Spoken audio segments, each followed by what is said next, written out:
For the better part of 2 years now, I've been running a development agency online, and I've made my fair share of mistakes. I started it when I was 17 and I closed my first 5-figure deal. It was the first deal the agency closed, and I was very excited. And something like 6 months later, I had almost run the company into bankruptcy. After closing that deal when I was 17 for 5 figures, I was incredibly excited and I thought I had done something. And then I realized I don't know how things actually work, and I have no idea how to keep them going and make them sustainable. There was one situation in particular more than 6 months later where I found myself working side jobs and like serving at events and stuff like that. Honestly, I actually almost gave up on the business. I learned with my mistakes, and now I'm happy to say I'm doing a lot better. So I thought I'd make some videos kind of reflecting on that stuff. Number one, the biggest mistake I made in that first year was not prioritizing product enough. I say that in terms of I'm a perfectionist and I hold really high standards and I wanted to do better, but I didn't go out of my way enough to do that. I didn't put enough time and resources and effort into making it the best possible product I could. I wanted to focus on marketing and lead generation. I thought the problem was my lack of leads and lack of ability to market and sell. But really the issue was the product. It was not good enough. And before you market and sell something, you have to make sure you're solving a real problem and actually building something useful. And especially in a service-based space, that's what you have. The quality of your product, you live and die by the quality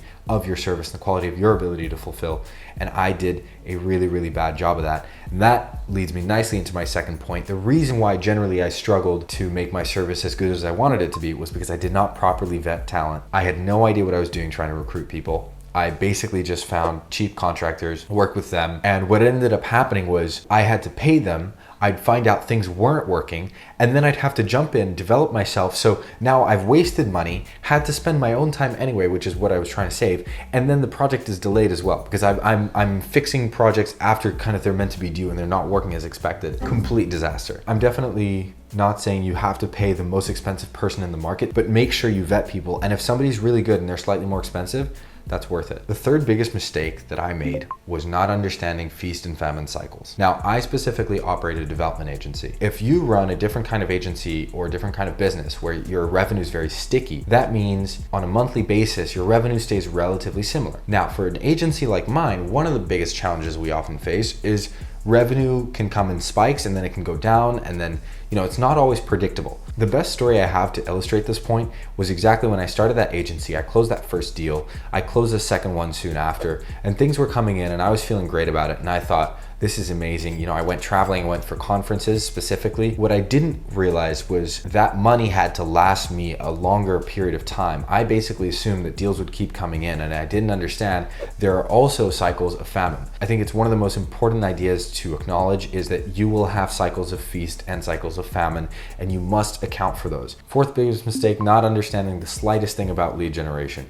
I went to conferences and I thought that was the way to go. I thought I'd just meet people, sign more deals, and ta-da, happy days.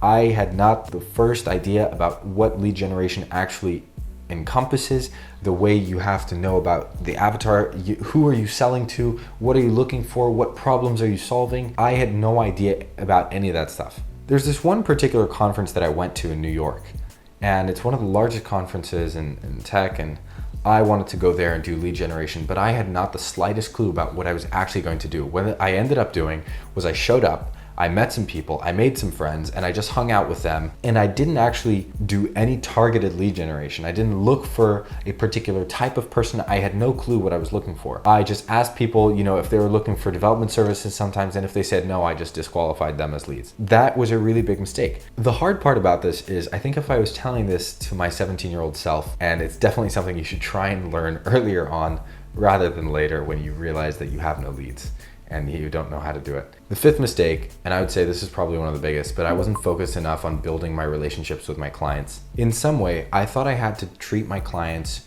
too professionally. But one of the biggest advantages of being a small guy, of being a small business, of starting out, is the fact that you are the business plan, you are the guy fulfilling, you have your hands in everything. And so when clients sign up, they're buying with you because they trust you. It's not about the business, it's about you personally. I didn't realize that those client relationships are so crucial. Now I want to add a little bit of an extension to that last point. Building great relationships with your clients is really crucial, but sometimes something fails on the service side for whatever reason. reason. The biggest thing I can suggest to you is try and be as genuine and authentic as possible with your clients, and be upfront when you face issues and say, hey, look, I'm sorry, but I think we really messed up. We're having issues with this. There's this problem, whatever. People are human and they will understand most of the time. And that will build so much more trust with them if you're upfront about things. Those are the mistakes that I made kind of in the first year of my agency. And that's what I would tell my younger self if I could today.